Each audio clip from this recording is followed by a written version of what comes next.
railway was the first wholly elevated line in Britain, the first elevated railway in the world to be worked by electric trains, the first line to be controlled by automatic signalling, and from 1921 by a system of coloured light signals. And it is also credited with installing one of the first escalators at a railway station. It opened to the public on March the 6th, 1893, over the 5-mile section from Alexandra in the north through the city centre to Herculaneum in the south.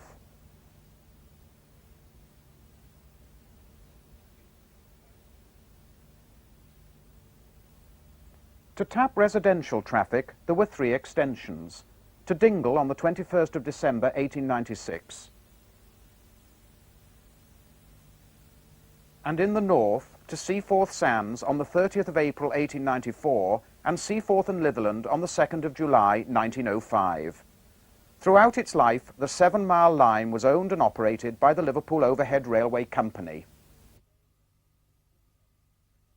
Today there are few visible remains, and it is hard to imagine the trains, 16 feet above the ground, travelling along an elevated structure at an average speed of 20 miles an hour. The line was swift and efficient, taking just over 20 minutes end to end. It carried thousands to work on and around the dock estate at a time when Liverpool handled 25% of the nation's trade. Now the river and the older docks are empty, most activity being concentrated in the flourishing free port at Seaforth.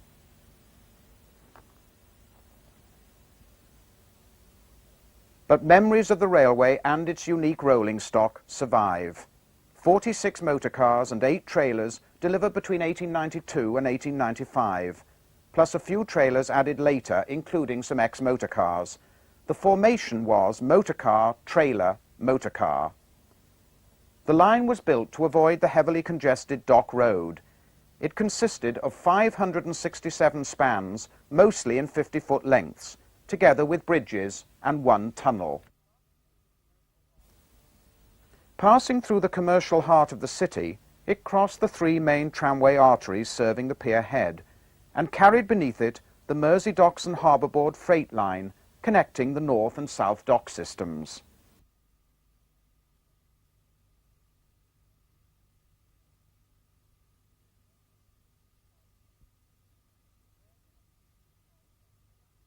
A rare glimpse of a 2-car train passing Stanley Tobacco Warehouse shortly before 2-car operation was discontinued in the 1930s.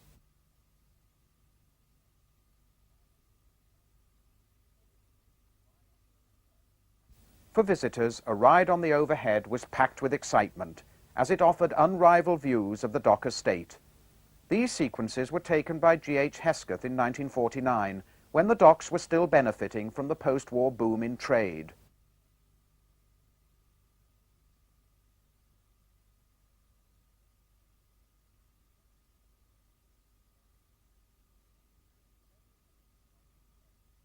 Ships of every nation were on display, identified by their distinguishing funnel markings, such as this Holder Brothers vessel. Gladstone Dock was opened in 1927, and a new overhead railway station in 1930.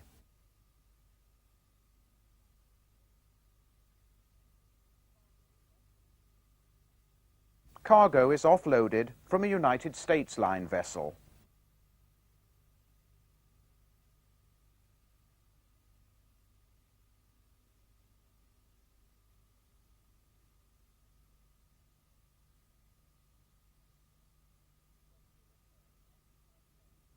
Essential repairs occupy the men at Canada Graving Dock, including using long brushes to apply rust-preventing red oxide.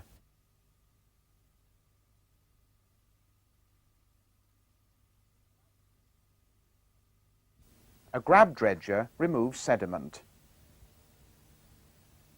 And at Brunswick Dock, the hatches are battened down on a grain barge. As always, there were the tugs. Within 25 years, most of these sites had disappeared. By 1955, the future of the overhead was in jeopardy. £2 million was required to renew the elevated structure, and like the city's surviving trams, this unique line would soon be gone.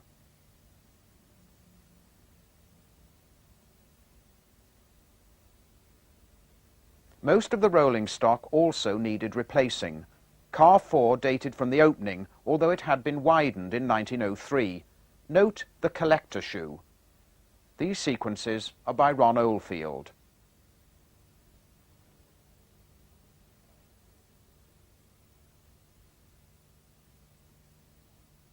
Eight complete trains had been modernised between 1947 and 1955. They were distinguished by aluminium bodies, automatic sliding doors, streamlined roof vents and upholstered seats, although in some cases capacity for a three-car train was reduced by 50%. Filmed by Jack Wise, this train, consisting of motorcar 24, trailer 14 and motorcar 8, was rebuilt in 1951. They were nicknamed the Streamliners because of the jazzed-up paint scheme.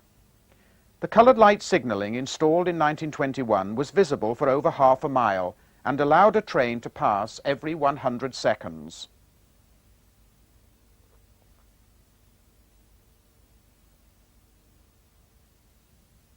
All units still retained their original trucks and control equipment, together with 75 horsepower motors installed in the 20s. 1956 was to be the railway's last full year of operation, as the directors of the company were seeking parliamentary sanction to close the line on December the 30th.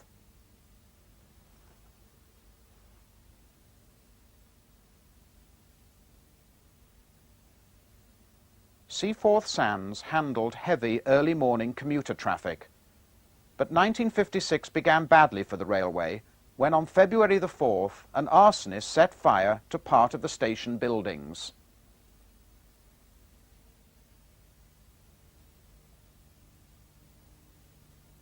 The flames later engulfed two trains standing overnight in the station, destroying cars 2, 4, 6 and 12.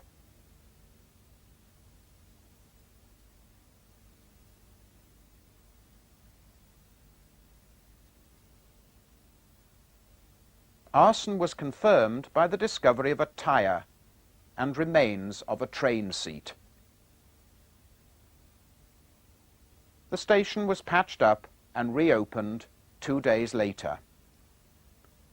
Between 1906 and 1908, the Lancashire and Yorkshire Railway provided a service linking Aintree to Dingle via the Overhead.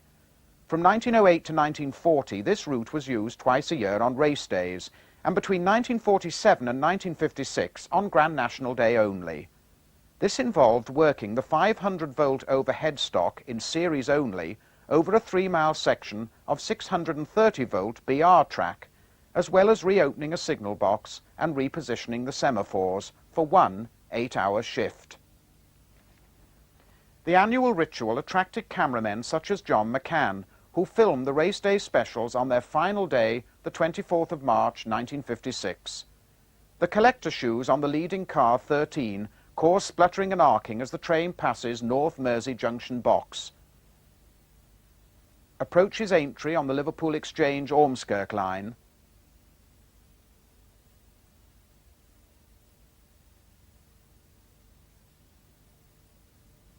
and comes to rest in Aintree Station. This 3-car set was still virtually in original 1893 condition. Note the unusual symmetry of this train. The width of the trailer coach is shorter by 10 inches than the two motor cars, which have both been widened in 1902. A light engine off a race day special working.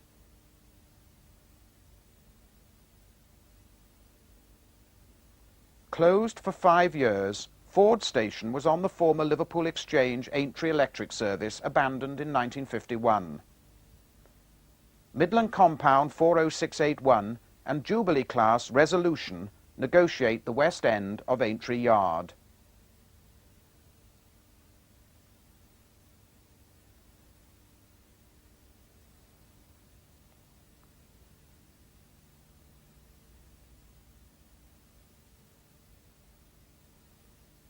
Each train carried a BR pilot man, a BR code, in this case C822, and the older stock displayed a large route board.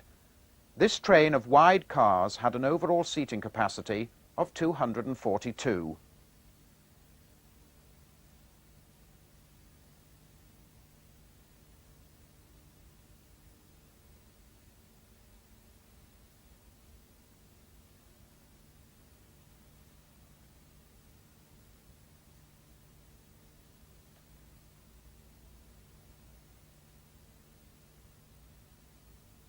A brief glimpse of number 1 passing Aintree Loco Shed, and this is believed to be the last overhead train to leave Aintree.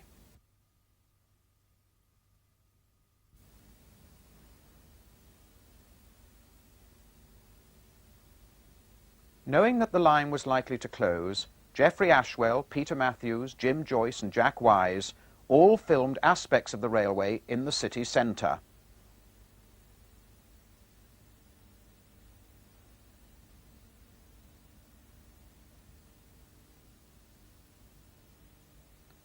Number 26, modernised in 1954, pulls into James Street. Note the indicator blind, sliding doors and third-class emblem.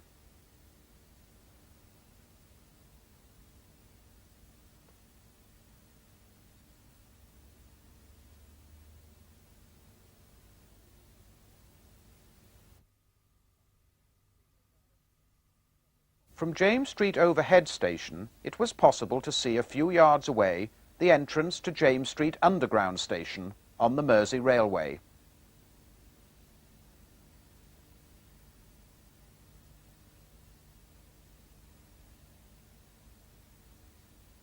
At this point, 3 railways all crossed, but at different levels: the Overhead, the Mersey Railway and the Dockboard Railway.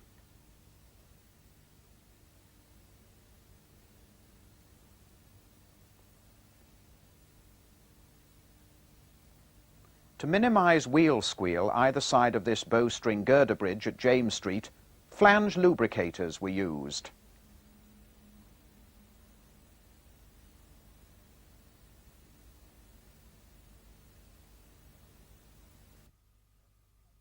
"51237", one of the endearing ex-Lancashire and Yorkshire Pug tank engines, trundles beneath Pierhead Station.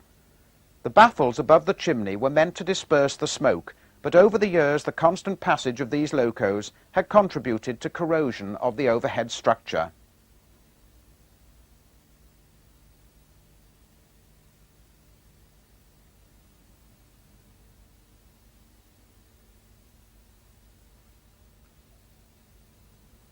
Careful application of the Westinghouse air brake brings this train to a gentle stop. With the threatened closure, many drivers must have looked back to the days when the line was vital to the war effort, and every attempt was made to keep the trains running.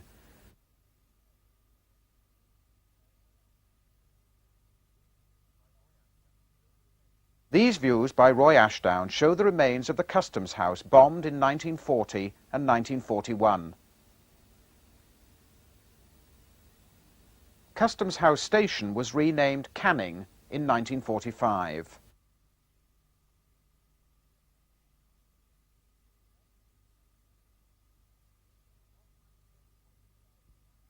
A modernised set crosses the Cheshire Line's goods yard onto the 200-foot-long lattice girder bridge leading into Dingle Tunnel.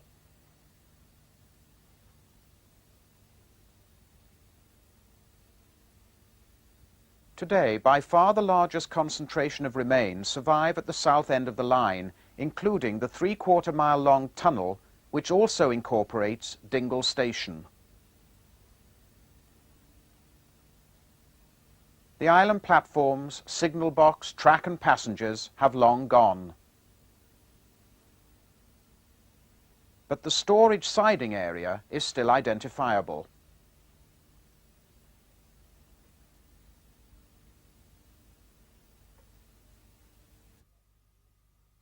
This van is descending the incline passenger subway which led into the booking hall situated on Park Road. The building itself has since been demolished.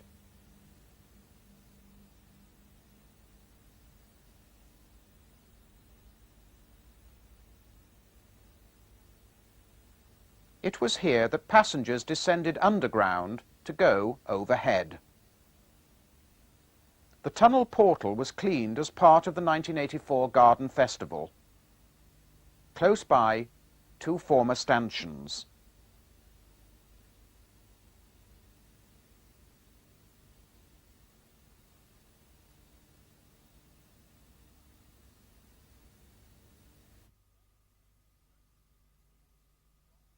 In 1956, John McCann took various views along the length of the line, starting on the Lattice Bridge at Dingle.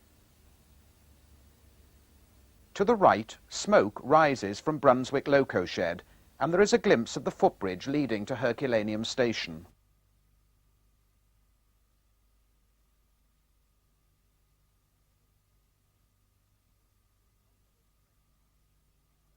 After this train passes, note the difference in width between original cars 3 and 4, the latter being widened in 1903.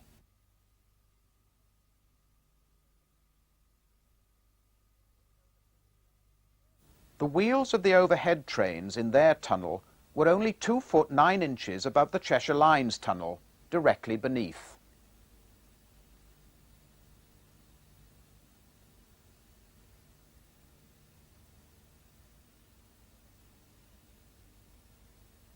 Herculaneum Shed was the original station closed in 1896 when the line was extended to Dingle.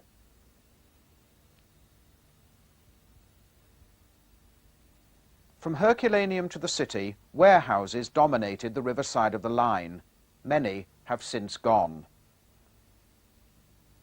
Whilst on the landward side there were goods yards, warehouses, ships' chandlers, small workshops, snack bars, tobacconists, and the inevitable public houses.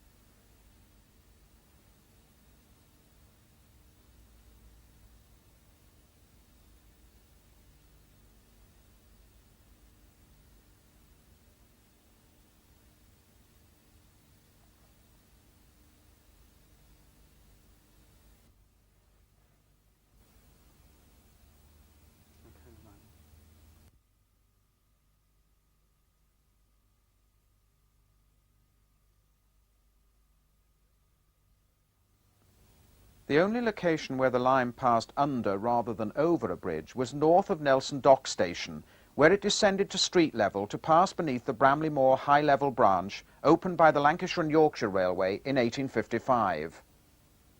Note the train pulling away from the coal staiths towards Sandhills. This was the only section of ballasted sleeper track. Throughout the rest of the elevated structure, the flat-bottom rail was laid on longitudinal timbers fixed to the decking.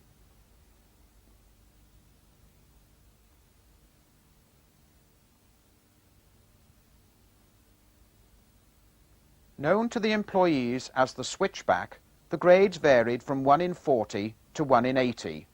Note the Midland Railway Sandon warehouse in the background, demolished in 1971.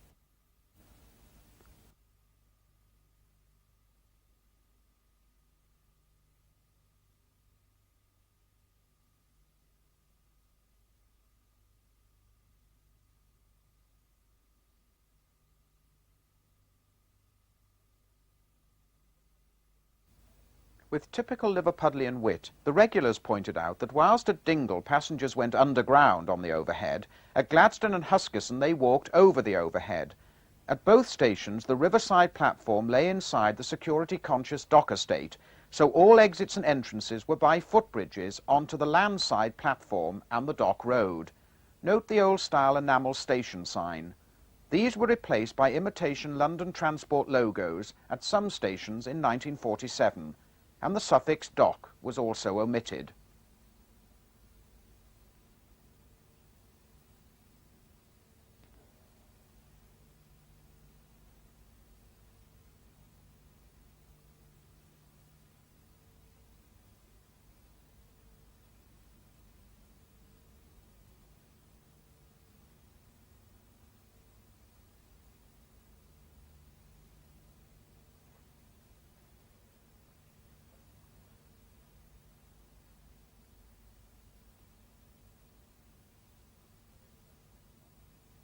One of the first sets to be modernised leaves Gladstone Station.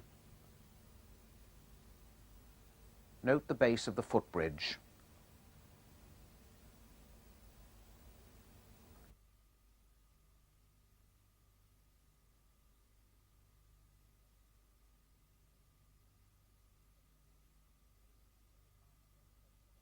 Canadian Pacific liners were regular visitors to Liverpool.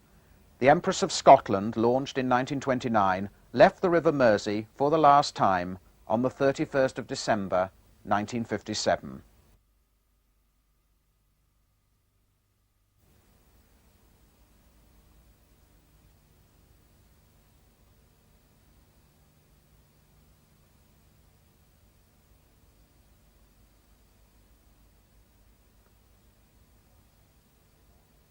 Seaforth Sands signal box on the right-hand side, and note the train formation numbers painted on the guard's door.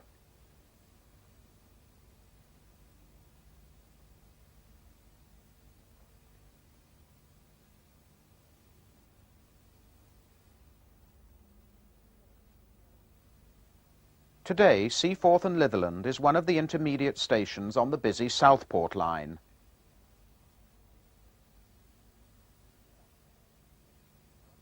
In the background is the bridge which once carried the race day specials to Aintree.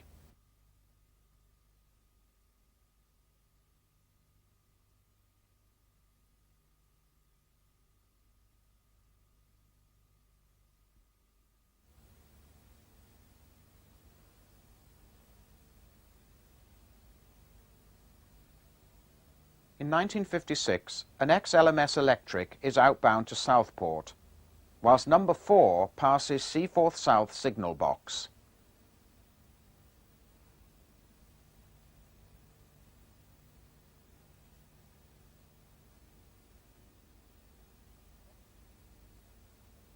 The box at Seaforth Sands had 30 levers, and during a normal 16-hour day there were over 2,700 lever movements.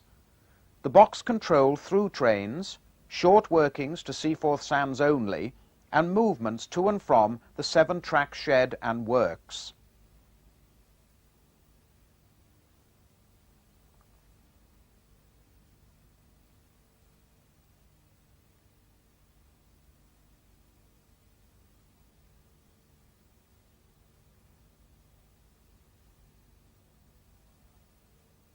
Note the Cunard liner Caronia in the background.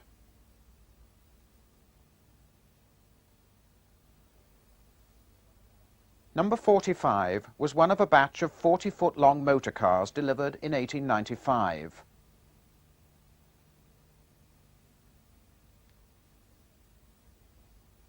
Number 20, delivered in 1892, was 45 foot long and 10 inches wider than number 45.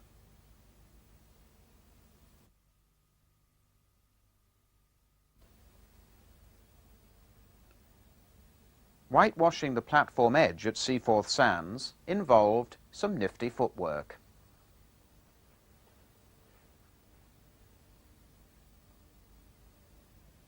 As predicted, the railway closed on December the 30th, 1956. Campaigns to reopen the line stopped demolition of the structure until the 23rd of September 1957, just 9 days after the closure of the city's last trams. The withdrawn stock was stored at the north end until broken up, only 3 cars escaping.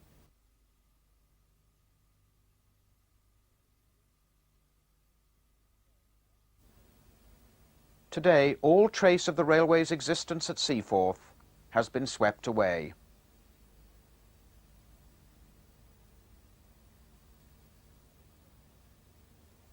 Steam locomotives continued to operate around the dock estate until November 1965, and diesels until August 1973. John Ryan filmed number 1, an Avonside 060 of 1904, on an enthusiast special in 1964. This loco is preserved.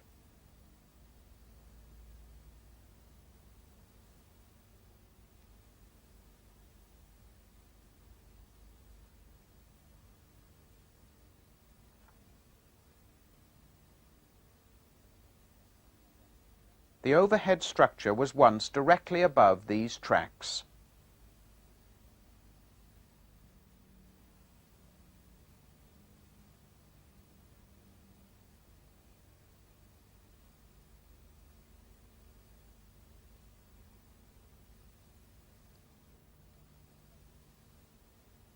In the 1950s, all visitors to the city were encouraged to ride the overhead for the last time. Phil Tatt made the following film in the summer of 1956, and it provides a final memory of the lost glories of this unique railway.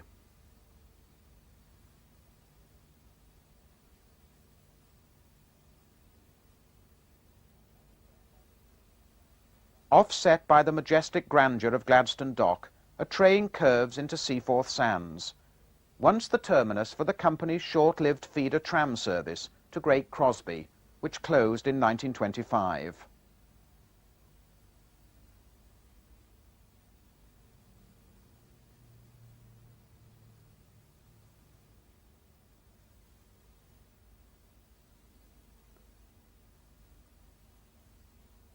The tracks on the right lead down to North Mersey Goods Yard.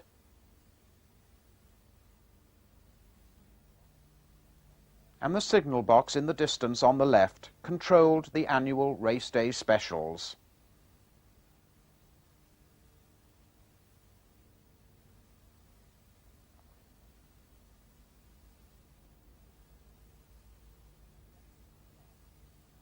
The Empress of France and the giant 200-ton crane Mammoth form the backdrop to this view taken from Gladstone Station overbridge.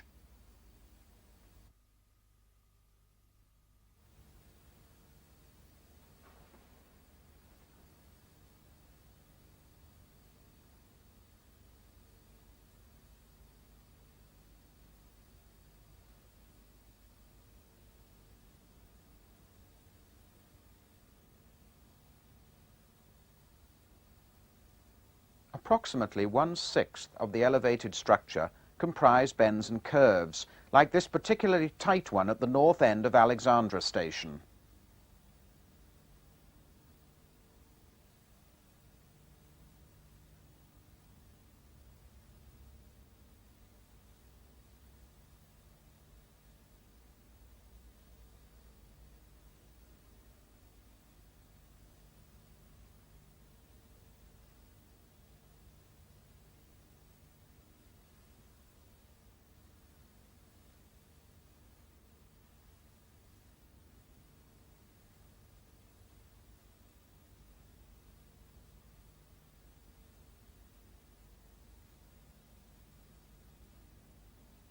Avonside 060 No. 3 was new in 1930.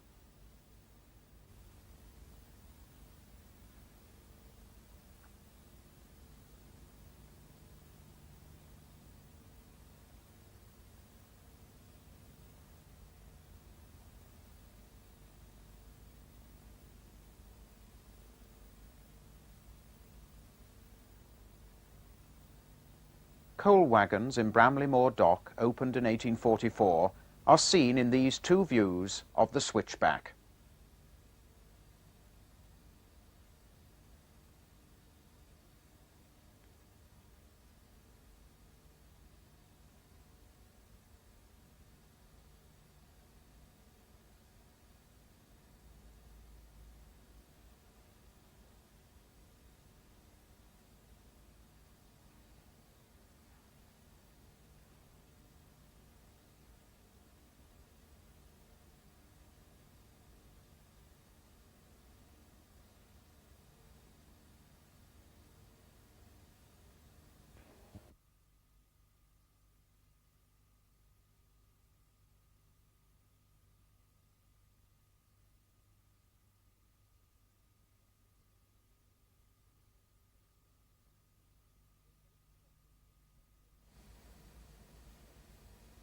The replacing buses were to take nearly double the time for the 20-minute journey between Seaforth and Dingle.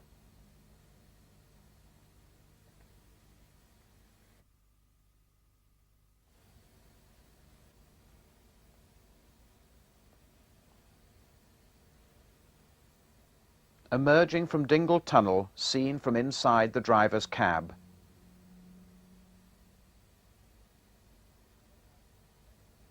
Coloured light and semaphore signalling at Herculaneum. The crossover here was used for access to the two-road shed. This was the first section of the line to be taken down in September 1957.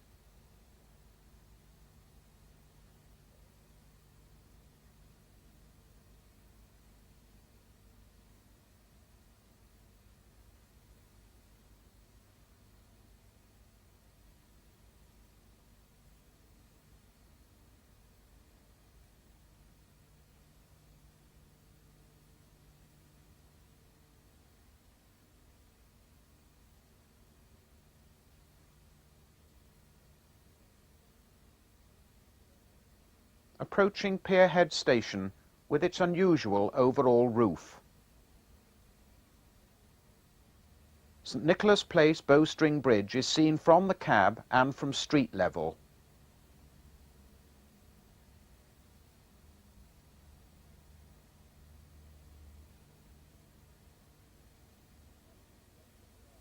The elegant red brick warehouses on New Quay have long been demolished.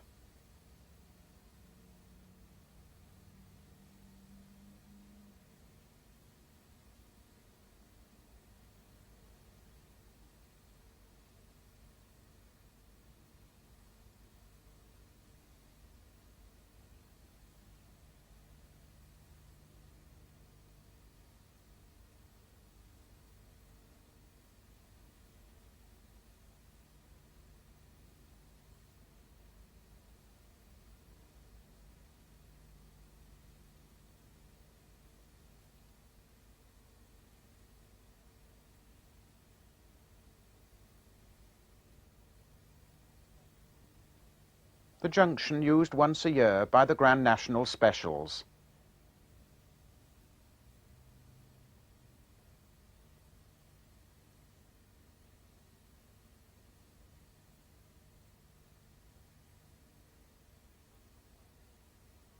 And finally, a three-car train rounds the curve to Seaforth and Litherland.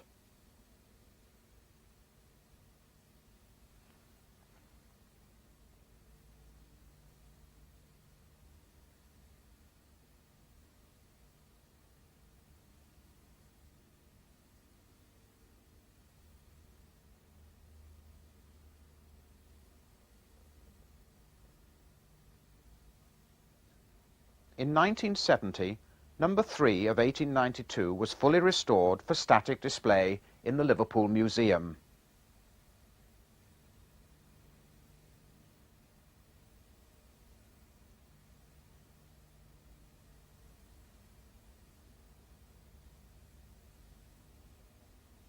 It is also possible to see modernised trailer number 7 at the Steamport Museum in Southport. In 1993, the railway would have been 100 years old. To mark the occasion, it would seem appropriate to reconstruct a length of the overhead structure in the vicinity of Albert Dock, and possibly operate a service with replica trains.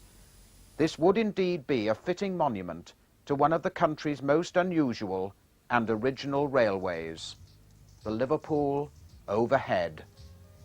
Some of the profits from the sale of this video and our other presentations will be given to tramway restoration.